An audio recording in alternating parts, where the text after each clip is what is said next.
રાખી।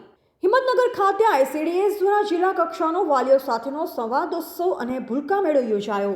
સાબરકાંઠા જિલ્લામાં મહિલા અને બાળ વિકાસ વિભાગ ગુજરાત સરકાર દ્વારા પૂર્વ પ્રાથમિક શિક્ષણ પ્રોજેક્ટ પાપા પગલી અંતર્ગત આંગણવાડીના 3-6 વર્ષના બાળકોના વિકાસને ધ્યાને રાખી શિક્ષણની વાત વાલીઓ સાથેનો સંવાદોત્સવ રૂપે ભૂલકા મેળા કાર્યક્રમનું આયોજન જિલ્લા પંચાયત પ્રમુખ શ્રી ભારતીબેન પટેલના અધ્યક્ષતામાં હિંમતનગર ખાતે કરવામાં આવ્યો।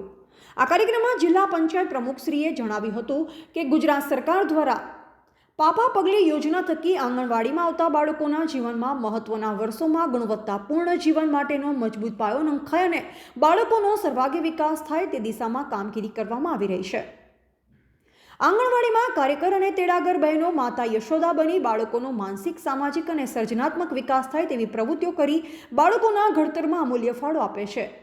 આ કાર્યક્રમમાં પરખ સંસ્થાના સંચાલક શ્રી કુંવર કૌશલ્યા કુંવરબાએ જણાવ્યું હતું કે બાળકોની આંતરિક શક્તિઓને ખીલવવા માટે આંગણવાડીની બહેનોનો વિશેષ ફાળો રહેલો છે। બાળકોના સર્વાંગી વિકાસ માટે વાલી સાથેનો સંવાદ ઉત્સવ ખૂબ જ જરૂરી બની જાય છે। રાજ્ય સરકાર દ્વારા સગર્ભા અને ધાત્રી માતાઓને પોષણ મળી રહે તે માટે પોષણ કીટ આપવામાં આવે છે। સાથે સરકાર કિશોરીઓના સ્વાસ્થ્યની પણ દરકાર કરી છે। મહિલા અને બાળ સમિતિના ચેરમેન શ્રીમતી લીનાબેન નીનામાએ બાળકોએ રજૂ કરેલ કૃતિ માટે અભિનંદન પાઠવ્યા। સાબરકાંઠા જિલ્લા કક્ષાનો વાલીઓ સાથેનો સંવાદોત્સવ અને ભૂલકા મેળો પાપા પગલી યોજના અંતર્ગત આજે હિંમતનગર ખાતે યોજવામાં આવ્યો, જેમાં અમારા જિલ્લા પંચાયતના પ્રમુખશ્રી, અમારા ICDSના ચેરમેન શ્રી, આરોગ્યના ચેરમેન શ્રી તેમજ તમામ પદાધિકારીઓ અને ખૂબ મોટી સંખ્યામાં બાળકો અને માતાઓ વાલીઓ હાજર રહ્યા। બાળકો દ્વારા કાર્યક્રમો યોજાયા, વાલી સાથે સંવાદોત્સવ કરાયા। ખૂબ બધા વાલીઓ એવું જણાવ્યું કે અમે આંગણવાડીમાં પોતે જઈને અને બાળકો સાથે શું પ્રવૃત્તિ કરાવે છે એ અમને અમારું ધ્યાન છે એ જણાવ્યું અને બાળકો બી ખૂબ સારા કાર્યક્રમો કર્યા। આંગણવાડી કાર્યકર બહેનો બાળકો દ્વારા અને અમારા પાપા પગલી ટીમ દ્વારા TLM 17 થીમ પ્રમાણે બનાવે છે, જે આજે આ બધા બહાર લગાવેલા પ્રદર્શન સ્ટોલમાં આપ નિહાળી શકો છો। ખૂબ સુંદર આયોજનમાં ખૂબ બધી મોટી સંખ્યામાં વાલીઓ અને બાળકો ઉપસ્થિત રહ્યા। તો આ તબક્કે બધાનું હું અભિવાદન કરું છું। Thank you so much. આ કાર્યક્રમમાં વાલીઓ સાથે વાર્તાલાપ કરવામાં આવ્યો હતો। TLM દ્વારા બાળકો દ્વારા વેસ્ટમાંથી બેસ્ટ બનાર વિવિધ થીમ આધારિત મોડેલનું પ્રદર્શન કરવામાં આવ્યું તેમજ બાળકો દ્વારા સાંસ્કૃતિક કાર્યક્રમો રજૂ કરવામાં આવ્યા।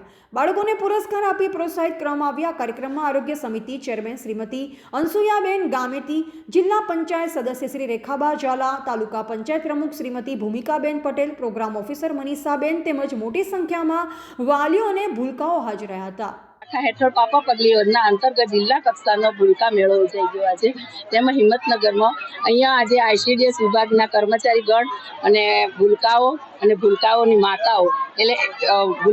માતાઓ અને એની સાથે કર્મચારીગણ સાથે બહુ સરસ મજાનો ભૂલકા મેળો યોજાયો। એમાં જે ભૂલકાઓમાં રહેલી કલાકૃતિ પણ અમને બહુ સરસ જોવા મળી, સરસ રીતના। અને અમે એમ કહીએ છીએ કે જે સરકારીમાં જે ભૂલકાઓ મેળો યોજાય છે અને આંગણવાડીમાં જાય છે એ બાળકો બહુ જ આગળ વધે અને આગળ આવી અને ગામનું અને રાજ્ય કક્ષાનું અને ગુજરાતનું નામ રોશન કરે। અને જે વાલીઓ એવું ઈચ્છે છે કે અમારા બાળકો પ્રાઇવેટ ગવર્મેન્ટમાં જાય એ બાળકોને જેટલું ભણાવવાનું કીધું હોય છે એટલું જ એ લોકો પ્રવૃત્તિ કરાવે છે, પણ જે કાર્યકર્તા આંગણવાડીની બહેનો કરાવે છે એ બહુ સરસ રીતે કરાવે છે અને એ આજે અમને અહીંયા જોવા મળ્યું છે। અસ્તુ। Reporter Saiyad Soyab Saban, Bharat news, Sabarkantha.